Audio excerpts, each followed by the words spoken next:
Hello, this is TOREUS Radiology and my name is Livon Denise.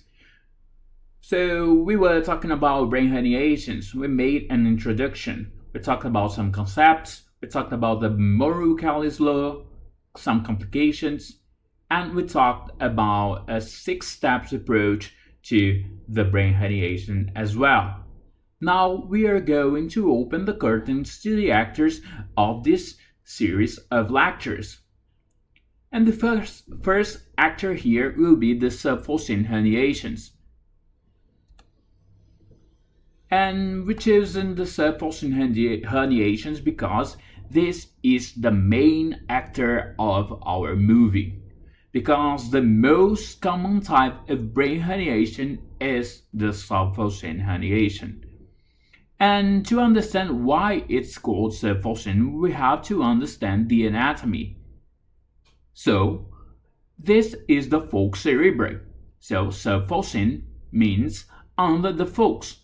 So, you can see that there are some structures here going all the way through the other side of the falx. So, that's why it's called subfalcine hernia. But if you see this structure that is passing through the other side here, highlighted in purple now, that is a cingulate gyrus. And that's why this type of hernia is also called the cingulate hernia. Or maybe if you trace a line in the midline of the body, you can see that there is a shift. And that's why, obviously, this herniations is also called midline shift. So if you're paying attention, there was an arrow here, and this arrow is pointing to these two arteries. Because these arteries are the pericallosal arteries. They are branches of the anterior cerebral arteries and may be compressed in the cingulate hernia. So we're going to study the medial part of brain circulation. This is the anterior cerebral artery, and we'll give two most important ramus. The first one, more marginal to the corpus callosum, is the callosal marginal artery, and the more proximal, circumdating the corpus callosum, there is the pericallosal artery. So we have to understand the 3D anatomy to know why the pericallosal artery is more compressed. So this artery here highlighted in blue is the anterior cerebral artery. This one that I'll select, not this one is just marginal to the corpus callosum. So that is callosal marginal artery. But this one, just between the falx cerebri and the cingulate gyrus, is the pericallosal artery. You see, if the cingulate gyrus wants to pass to the other side, it will compress the pericallosal artery. So, if you have an opponent and you have a fight to win, and you have a strong man to fight against or a weak man to fight against, what would you choose? So, if the cingulate gyrus wants to fight against the falx to pass to the other side, they will choose the anterior side because the anterior side of the falx cerebri is weaker than the posterior part of the falx cerebri. This anterior part is less rigid than the posterior part. That's why the most part of the brain herniations, most part of the cingulate herniations will be in the anterior part. So we have to know what is a midline shift. So at the level of the interventricular foramen or Moreau, we're gonna trace an AP line passing all the way through the anterior incision of the falx to the posterior incision of the falx. So from this AP line perpendicular to it and going to the septum pellucidum, we will find a midline shift. So we have two patients here.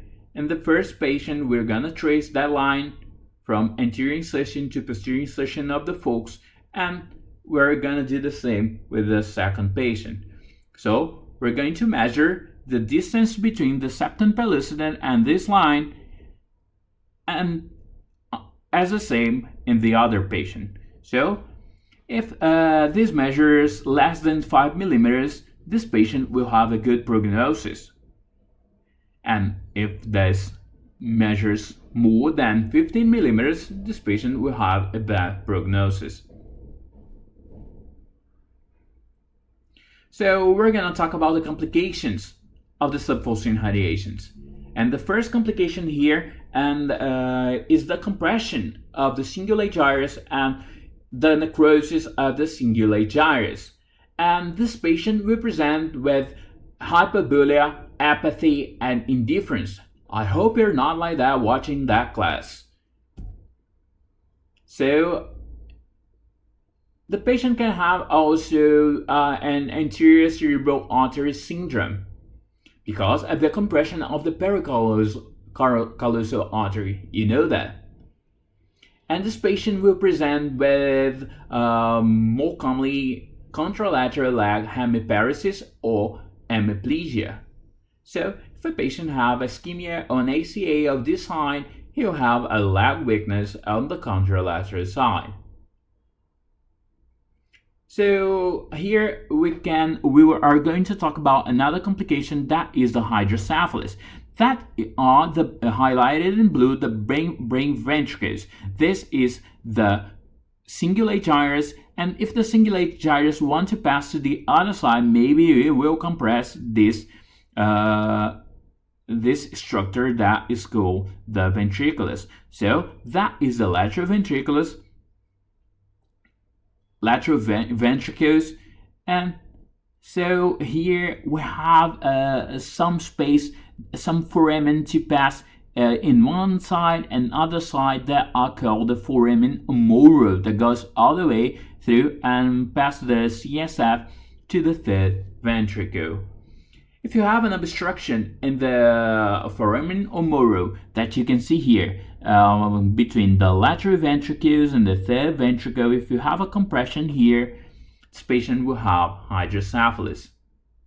So that's an MRI, and in this MRI you can see the foramen humeral in one side and another side just getting in one foramen and going to the third ventricle. So this patient have some mass in brain, and so we have a midline shift, and you can see that the cingulate gyrus is passing to the other side and the falx. So the cingulate gyrus is passing and is also compressing this structure here. That is the corpus callosum. You can see that there is an obstruction of the contralateral foramen humeral, and that is why this patient have hydrocephalus. You can see that the ventricle of the side is bigger, and you can see as well this part of the ventricle that are the temporal part of the lateral ventricles that is dilated. Normally it's not dilated like that. You can't see in the other side. So that is hydrocephalus. So that's it for now. So we have to say goodbye, and on the next episode on TOREUS, we're going to talk about descending transenterior herniations. So if you like this video, just give thumbs up and subscribe on our YouTube channel and follow us on Instagram. Okay, bye bye.